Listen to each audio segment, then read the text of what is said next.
Jangan pernah menyerah. Janganlah kita menyerah dalam menghadapi semua kesulitan di dalam hidup ini. Marilah kita tetap beriman kepada Tuhan dan tetap bertekun mengerjakan kehendak Tuhan bagaimanapun situasi kita. Marilah kita membaca Ibrani 10 ayat 35 sampai 39. Sebab itu janganlah kamu melepaskan kepercayaanmu, karena besar upah yang menantinya. Sebab kamu memerlukan ketekunan, supaya sesudah kamu melakukan kehendak Allah, kamu memperoleh apa yang dijanjikan itu. Sebab sedikit, bahkan sangat sedikit waktu lagi, dan Ia yang akan datang sudah akan ada tanpa menangguhkan kedatangannya. Tetapi orangku yang benar akan hidup oleh iman. Dan apabila ia mengundurkan diri, maka aku tidak berkenan kepadanya. Tetapi kita bukanlah orang-orang yang mengundurkan diri dan binasa, tetapi orang-orang yang percaya dan yang beroleh hidup. Kita perlu memiliki ketekunan iman di sepanjang umur hidup kita. Kalau Tuhan berjanji, Tuhan pasti menggenapi. Ingatlah kisah Kaleb yang memiliki ketekunan iman. Mari kita membaca Yosua 14 ayat 7 sampai 15. Aku berumur 40 tahun ketika aku disuruh Musa, hamba Tuhan itu, dari Kades Barnea untuk mengintai negeri ini. Dan aku pulang membawa kabar kepadanya yang sejujur-jujurnya. Sedang saudara-saudaraku yang bersama-sama pergi ke sana dengan aku membuat tawar hati bangsa itu. Aku tetap mengikuti Tuhan Allahku dengan sepenuh hati. Pada waktu itu Musa bersumpah, katanya, sesungguhnya tanah yang diinjak oleh kakimu itu akan menjadi milik pusakamu dan anak-anakmu sampai selama-lamanya. Sebab engkau tetap mengikuti Tuhan Allahku dengan sepenuh hati. Jadi sekarang sesungguhnya Tuhan telah memelihara hidupku seperti yang dijanjikannya. Kini sudah 45 tahun lamanya sejak diucapkan Tuhan firman itu kepada Musa. Dan selama itu orang Israel mengembara di padang gurun. Jadi sekarang telah berumur 85 tahun aku hari ini. Pada waktu ini aku masih sama kuat seperti pada waktu aku disuruh Musa. Seperti kekuatanku pada waktu itu, demikianlah kekuatanku sekarang untuk berperang dan untuk keluar masuk. Oleh sebab itu, berikanlah kepadaku pegunungan yang dijanjikan Tuhan pada waktu itu. Sebab engkau sendiri mendengar pada waktu itu bahwa di sana ada orang enak dengan kota-kota yang besar dan berkubu. Mungkin Tuhan menyertai aku sehingga aku menghalau mereka seperti yang difirmankan Tuhan. Lalu Yosua memberkati Kaleb bin Yefune dan diberikannya lah Hebron kepadanya menjadi milik pusakanya. Itulah sebabnya Hebron menjadi milik pusaka Kaleb bin Yefune orang Kenas itu sampai sekarang ini. Karena ia tetap mengikuti Tuhan Allah Israel dengan sepenuh hati. Nama Hebron dahulu ialah Kiryat Arba. Arba ialah orang yang paling besar di antara orang enak. Dan amanlah negeri itu berhenti berperang. Adapun 45 tahun bukan waktu yang singkat. Tetapi Kaleb tidak pernah menyerah. Kaleb tetap tekun beriman. Dan pada akhirnya ia beroleh apa yang telah dijanjikan kepadanya. Banyak orang pada awalnya kelihatan sangat menyala-nyala dalam mengikut Tuhan. Namun ketika berbagai penderitaan datang, ketika mengalami banyak penundaan, ketika yang terjadi tidak sesuai dengan yang diharapkan, maka mereka menjadi redup dan padam. Mereka menyerah. Janganlah ada kita yang bersikap demikian. Semua orang akan menghadapi testing waktu atau diuji oleh waktu. Jadi biarlah seberapa lama pun waktunya, kita tidak akan pernah menyerah. Kita akan tetap tekun beriman, tetap percaya kepada Tuhan Yesus, tetap mengasihi Tuhan Yesus. Amin. Biarlah kita ingat bahwa dalam kita mengikut dan melayani Tuhan, hal itu bukan seperti lari sprint atau lari jarak pendek, tetapi lebih menyerupai seperti lari maraton. Untuk itu dibutuhkan ketekunan, dibutuhkan ketahanan dan kesetiaan.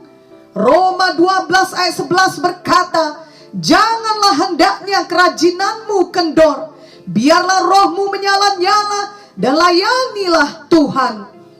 Tidak dapat dihindari bahwa di dalam kita mengikut Tuhan, pastilah akan ada penderitaan, aniaya, persoalan, dan kekecewaan. Namun marilah kita menetapkan hati bahwa ketika itu semua datang, kita tidak pernah menjadi lemah dan kemudian menyerah, melainkan tetap beriman dan bertekun seperti Kaleb. Kaleb tentunya melihat sendiri bagaimana teman-temannya telah lebih dahulu meninggal dunia, dan dari generasinya hanya tinggal dia dan Yosua saja yang masih hidup. Namun dia tetap percaya bahwa janji Tuhan baginya pasti digenapi. Kaleb berkata, berikan Hebron, dan akhirnya Hebron menjadi miliknya. Kita masing-masing juga memiliki Hebron, yang artinya kita memiliki panggilan Tuhan dan janji Tuhan bagi kita masing-masing. Janganlah kita menyerah dan berhenti di tengah jalan. Bahkan jangan pernah menyerah walau mengalami banyak penderitaan. Filipi 1 ayat 29 berkata, sebab kepada kamu dikaruniakan bukan saja untuk percaya kepada Kristus, melainkan juga untuk menderita untuk Dia. Dan Kisah Para Rasul 14 ayat 22 berkata, di tempat itu mereka menguatkan hati murid-murid itu dan menasehati mereka supaya mereka bertekun di dalam iman, dan mengatakan bahwa untuk masuk ke dalam kerajaan Allah kita harus mengalami banyak sengsara. Marilah kita selalu memandang kepada kemuliaan kekal yang menanti kita, sehingga kita tetap bertekun dalam iman dan tidak pernah menyerah.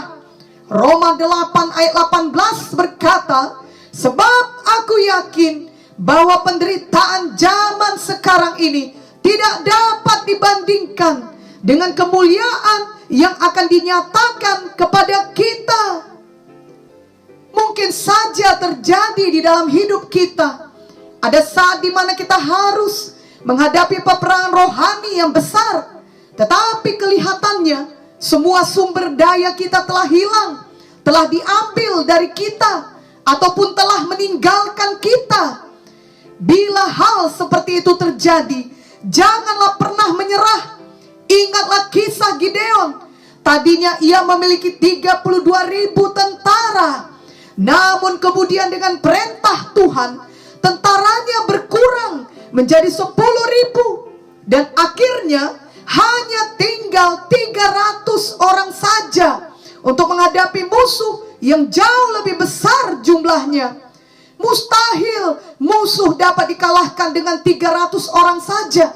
Namun kita tahu kisahnya, bahwa akhirnya hanya dengan 300 orang saja semua musuh yang besar tersebut berhasil dikalahkan.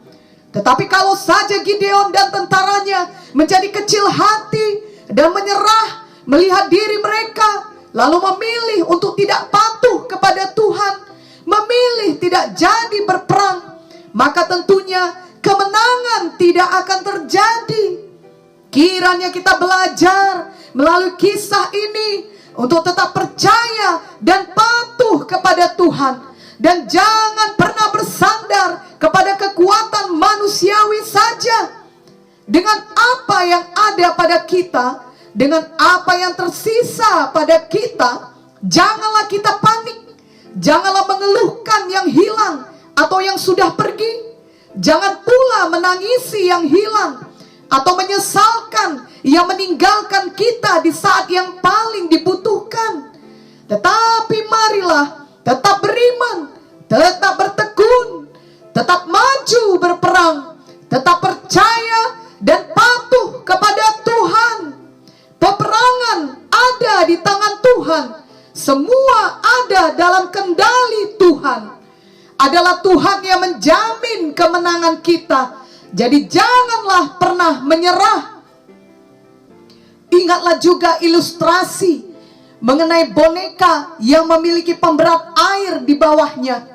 Tiap kali ia dipukul, ia akan terjatuh.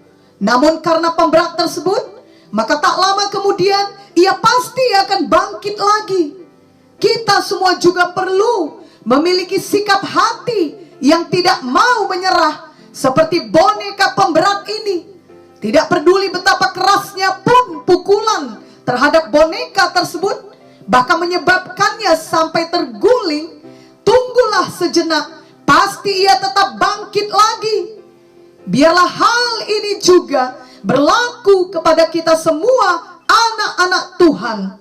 Ingatlah Amsal 24 ayat 16 yang berkata, sebab 7 kali orang benar jatuh, namun ia bangun kembali. Tetapi orang fasik akan roboh dalam bencana. Mungkin saja selama ini kita telah terjatuh berulang kali, namun jangan pernah menyerah. Biarlah kita segera bangkit dan bangun kembali. Pemberat air di dalam kisah boneka di atas yang membuatnya tetap dapat bangkit kembali adalah seperti gambaran Roh Kudus dalam kita. Banyak orang mengira kita tidak akan dapat bangkit lagi. Mereka berpikir kita akan menyerah, tetapi kita akan membuktikan bahwa kita lebih dari orang yang menang.